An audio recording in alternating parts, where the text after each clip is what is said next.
SIFI's product and services, how can they be implemented into your organization's need gaps as per the current scenario in your organization? See, recently, as we took the decision to go, take our data center to the cloud, we did, closely interact with SIFI, and SIFI had more or less most of the requirements that we wanted. But however, we did take decision in favor of Tata because of our earlier engagement and relationship with Tata.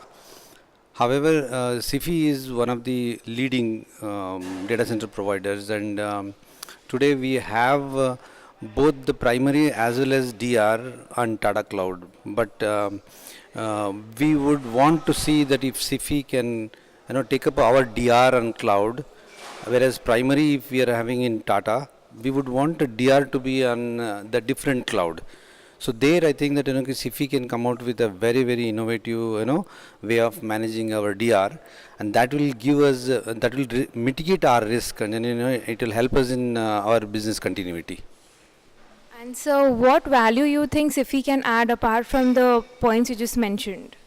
Yeah, I mean, the biggest value that SIFI can add is business continuity. The business continuity becomes going forward as most of the business processes are going to be digitized. And the business continuity plays an extremely important role. The other area is definitely as we have democratized the digital transformation, the IT's main focus would be performance, and IT's next big focus would be security, especially cyber security, and these are the two areas if we can definitely add value. And so, lastly, what is your take on SIFI's future roadmap? What they have planned for their brand as providing technology services? Yeah, they are now looking at integrated and holistic solutions that is required, not only giving the infrastructure as a service, but they are going to platform as a service as well as software as a service. And that's where their value chain is increasing in providing the cloud technology. Thank you so much.